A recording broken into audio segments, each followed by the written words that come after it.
또 하나의 이야기는 이런 것도 있었습니다.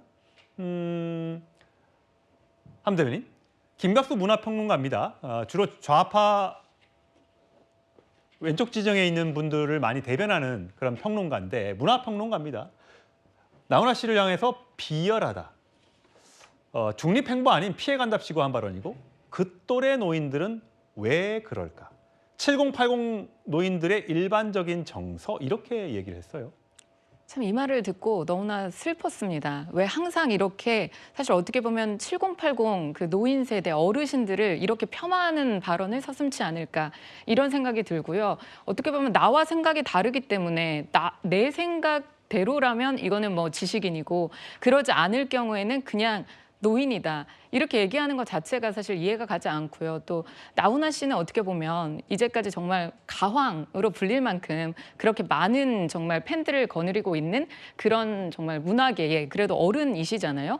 그런 부분에서 정말 왼쪽은 잘했냐 이렇게 얘기가 그렇지만 또 오른쪽도 잘못했다 이런 발언을 사실 했거든요. 예. 그런데 나훈아 씨에 대한 비판 중에 또 민주당 의원들 같은 경우에는 뭐 김원희 의원 같은 경우에는 이제까지 그냥 뭐 입을 닫고 살았으면 그냥 입을 닫고 가지 정말 이런 막말을 정말 쏟아내고 또 이승환 씨 예. 같은 경우에는 사실 이승환 씨도 나이가 그렇게 적지는 않습니다. 환갑이에요. 네, 그런 상황에서 또 구미에서 이제 콘서트를 연다고 했을 때 그때 이제 사실 되게 정치적인 발언을 많이 했기 때문에 어떻게 보면 사태가 그러니까 유혈 사태나 이런 부분이 일어날까봐 이제 중단했던 거에 대해서도 상당히 이제 뭐 손해배상 청구를 하고 예. 비난을 많이 했잖아요. 그 부분에서 구미시장이 어른이면 좀 어른답게 이런 얘기를 했는데 이런 부분에서는 이런 비판 말고 정말 노인이든 어른이든 우리가 다른 생각도 존중할 수 있는 그런 사회가 됐으면 그런 생각이 듭니다. 예, 장윤주 변호사님. 네. 사실 전병헌 새미래민주당 대표 같은 경우는 이런 얘기를 하더군요.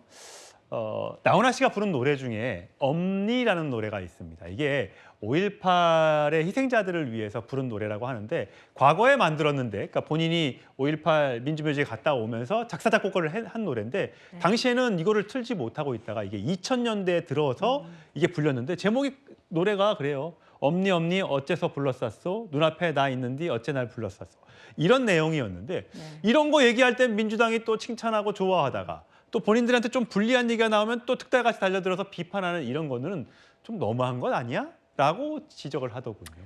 저 앞서 이제 정성호 의원의 인터뷰가 나왔는데 그것처럼 이 논란 자체가 너무 과도하게 지금 진행되는 부분은 좀 자제가 돼야 되겠다라는 생각은 듭니다.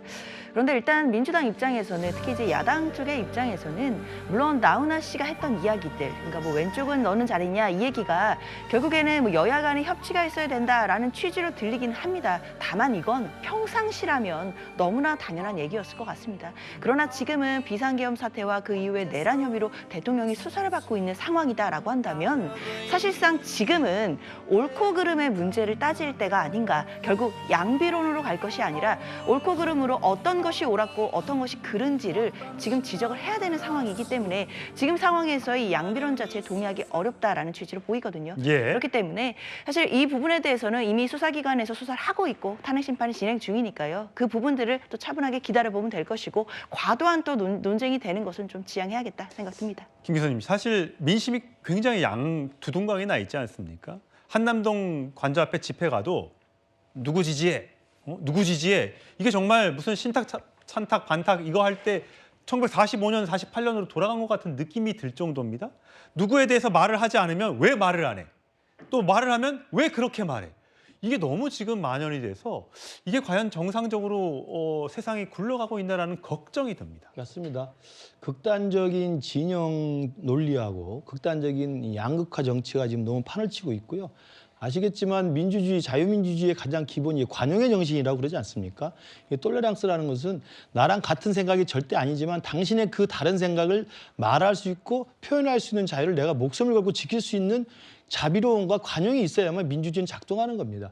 민주주의가 1인 1표로 해서 다수결로 일을 이끌어가는 것은 생각이 다른 걸 전제하기 때문에 표를 많이 얻는 사람이 가져가는 거예요. 근데 내 생각과 다르니까 너는 나쁜 놈이다라고 생각하는 것은 이 양대 정당이 그냥 극단적인 정치 세력에 포획당해가지고 상대방을 악마화하고 그리고 적개심과 분노만 재생산해서 동원해내고 거기서 협상과 타협과 공존이라는 것은 실종돼 버리고 그래서 사실 여기까지 온 거 아니겠습니까? 민주당의 폭주, 우리 당의 개헌 이게 맞물리면서 지금 대한민국은 지금 불확실성의 시대로 빠져들고 있는 거 아니겠습니까? 저는 그래서 뭐 비단 나훈아 씨 사태만 가지고 할 게 아니라 최근 들어서 우리나라 정치가 이 양극화와 진영 논리 그리고 적개심과 분노의 동원이라고 하는 그 악순환을 저는 끊어야 된다. 그 끊기 위한 새로운 정치의 시작이 우리가 오히려 이 폐허에서 우리가 발딛고 쓸 대목이 아닌가 싶습니다. 허지원 변호사는 주로 사건 사고를 많이 담당하는 패널이긴 합니다만 이 사건을 보면서 이 사건, 예, 나훈아 씨의 발언과 그 이후에 이어지는 여러 가지 발언들에 대해서 어떻게 생각하세요?